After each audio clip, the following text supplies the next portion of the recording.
تاریخ کے 3 بڑے ظالم اور بے رحم لوگ جو مل کر یہ سازش بناتے ہیں کہ حضرت علی شیر خدا کو کون قتل کرے گا۔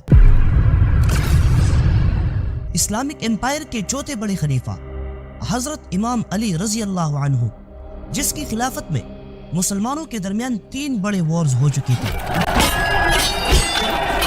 اور ان وارز سے مسلمانوں میں بہت اختلافات پیدا ہو چکے تھے، جس کی وجہ سے یہ گریٹ امپائر 2 حصوں میں ڈیوائیڈ ہو گئی۔ اسلامک امپائر کے اس حصے پر حضرت علی رضی اللہ تعالیٰ عنہ کی خلافت تھی، اور یہاں اس سائڈ پر حضرت امیر معاویہ رضی اللہ تعالیٰ عنہ کی گورنمنٹ تھی۔ اس کے علاوہ اس بڑے امپائر میں اور بھی 2 فتنے بن چکے تھے۔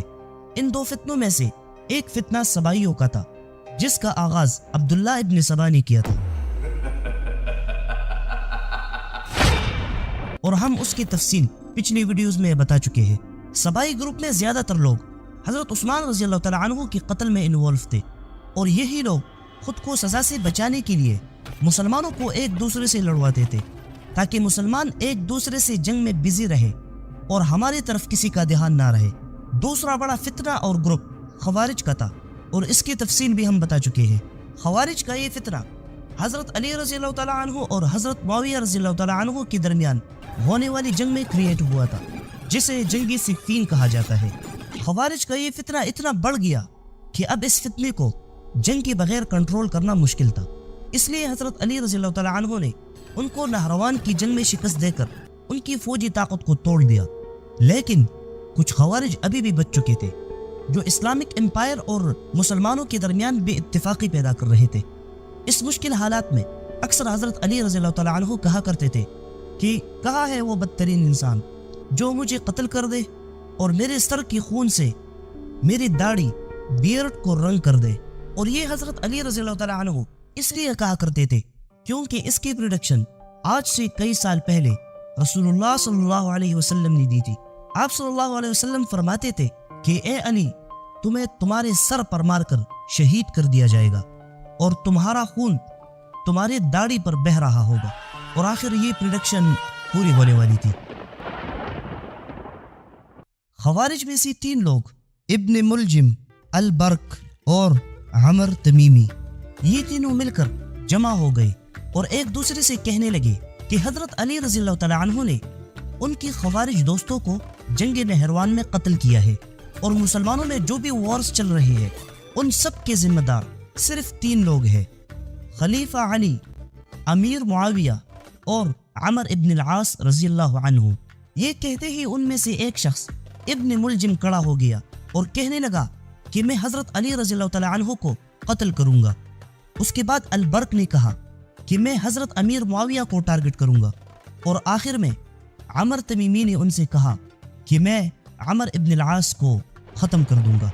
عمر ابن العاص کو حضرت امیر معاویہ نے مصر کا گورنر بنایا تھا، اور ان 3 لوگوں نے یہ سازش بنا لی کہ 17 رمضان کو صبح نماز کے وقت ہر شخص اپنی ٹارگٹ کو گرائے گا، اور کوئی بھی شخص اپنے ٹارگٹ کو گرانے سے پیچھے نہیں ہٹے گا، یا تو اپنے ٹارگٹ کو مارے گا اور یا وہ خود شہید ہوگا۔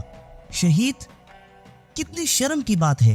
ایک تو یہ لوگ اتنا بڑا گناہ کرنے جا رہے تھے، اور اوپر سے اس کو نیکی سمجھ رہے تھے، اور کہتے تھے کہ اگر ہم مر گئے تو شہید ہوں گے۔ اور ایک روایت میں تو یہاں تک ہے کہ جب یہ لوگ اپنے مقصد کو پورا کرنے کے لیے جا رہے تھے تو درود اور استغفار پڑھ کر اللہ کا نام لے کر روانہ ہوئے۔ لیکن یہ بات اتنی شوکنگ بھی نہیں ہے، کیونکہ اگر آپ اس بات کو آج کے زمانے سے کمپیئر کریں تو آج 2024 میں اسلام میں سب کچھ واضح ہونے کے باوجود مسلمانوں میں کتنے فرقے بن چکے ہیں، اور ہر شخص اپنے فرقے اور اپنے توٹس کے دفاع کے لیے کیسے ایک دوسرے کو مارنے کے لیے تیار ہوتے ہیں۔ اپنے بڑوں سے جو بھی باتیں سنتے ہیں اس پر بنا ریسرچ کیے آنکھیں بند کر کے یقین کر دیتے ہیں، اور یہی سیم سچویشن اس وقت بھی تھی۔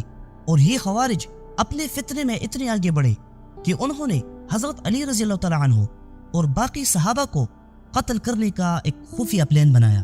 پلان کے مطابق ان تینوں میں سے ہر شخص اپنے ٹارگٹ کو گرانے کے لیے ان کے علاقے میں چلے گئے۔ ابن ملجم، جن کا ٹارگٹ حضرت علی رضی اللہ تعالیٰ عنہ تھے، وہ کوفہ چلے گئے اور وہاں آباد ہونے لگے۔ کوفہ میں خوارج تو پہلے سے موجود تھے جو روزانہ اکٹھے ہو کر اپنے ان بھائیوں کے لیے دعا کرتے تھے جو جنگ نہروان میں قتل ہو چکے تھے، اور یہی ابن ملجم روز ان کے ساتھ بیٹھتا تھا، لیکن ان کے ساتھ بیٹھنے کے باوجود اس نے اپنے مشن کو سب سے چھپا کے رکھا تھا، یہاں تک کہ اپنے قریب دوستوں کو بھی نہیں بتایا۔ ایک دن ابن ملجم ان کے ساتھ بیٹھا تھا کہ اس کی نظر ایک عورت پر پڑی جس کا نام قطام تھا۔ یہ بہت حسین عورت تھی اور اس کے باپ اور بھائی کو حضرت علی رضی اللہ تعالی عنہ نے نہروان کی جنگ میں قتل کیا تھا۔ ابن ملجم نے جب اسے دیکھا تو فوراً اس لڑکی کو نکاح کے لیے پروپوزل بھیجا، لیکن لڑکی نے صرف ایک شرط پر پروپوزل ایکسپٹ کیا کہ بدلے میں ابن ملجم حضرت علی رضی اللہ تعالی عنہ کو قتل کرے گا، کیونکہ حضرت علی رضی اللہ تعالی عنہ نے قطام کے باپ اور بھائی کو جنگ نہروان میں قتل کیا تھا۔ جب ابن ملجم نے اس لڑکی کی شرط سنی تو کہا کہ میں بھی یہاں صرف حضرت علی رضی اللہ تعالی عنہ کے قتل کے لیے آیا ہوں، اور ہمارا یہ مشن پلان کے مطابق 17 رمضان کو ہے۔ یہ کہتے ہوئے ابن ملجم نے اس لڑکی کی شرط کو قبول کر لی اور اس کے ساتھ نکاح کر لیا۔ ایک روایت میں آتا ہے کہ ابن ملجم قرآن کا حافظ تھا اور اللہ کی اتنی عبادت کرتا تھا کہ اس کے چہرے پر عبادت کی وجہ سے نشان بنے ہوئے تھے، لیکن بعد میں وہ گمراہ ہو کر خوارج کے ساتھ مل گیا تھا۔ ناؤ جب 17 رمضان قریب آیا تو ابن ملجم نے اپنی تلوار کو تیز کیا اور پھر اسے زہر میں رکھ دیا۔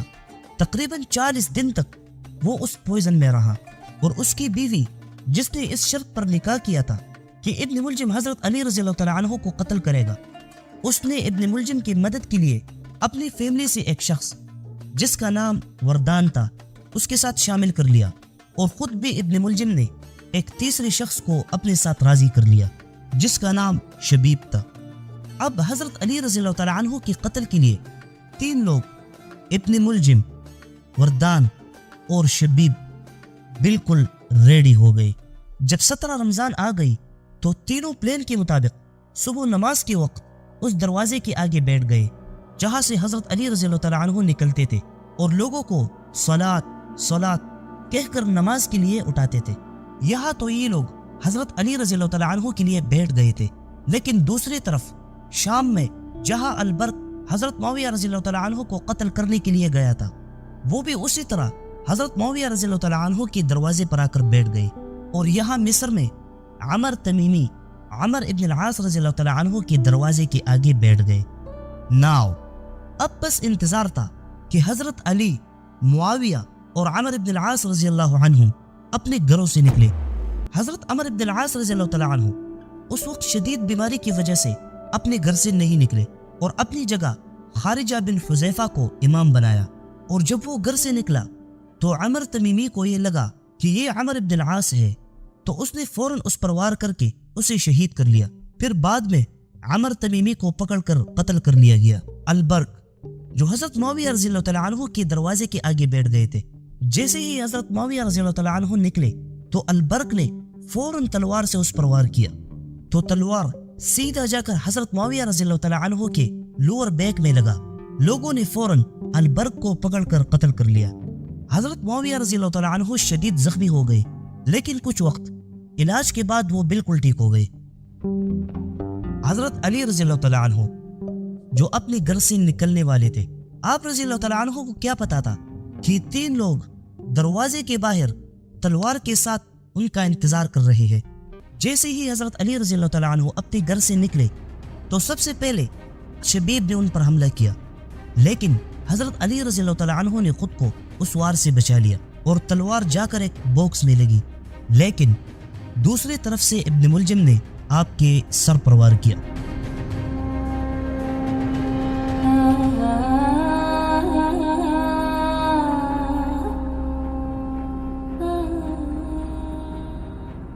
ابن ملجم نے حضرت علی رضی اللہ تعالی عنہ کے سر پر اتنے زور سے وار کیا تھا کہ خون آپ کے داڑھی مبارک پر بہہ رہی تھی۔ آپ رضی اللہ تعالی عنہ نے آواز لگا لی، اسے پکڑو۔ یہ آواز سنتے ہی وردان وہاں سے بھاگ گیا، پھر ایک شخص نے موقع پر اسے ذبح کر دیا۔ شبیب نے بھاگ کر اپنی جان بچا لی، لیکن ابن ملجم پکڑا گیا۔ پھر آپ رضی اللہ تعالی عنہ نے اس کے بارے میں فرمایا کہ اگر میں مر جاؤں تو اسے قتل کر دینا، اور اگر میں زندہ رہا تو میں بہتر جانتا ہوں۔ حضرت علی رضی اللہ تعالیٰ عنہ کا زخم گہرا تھا اور زہر پورے جسم میں پھیل گئی تھی، اس لیے 3 دن بعد آپ رضی اللہ تعالیٰ عنہ کا انتقال ہو گیا۔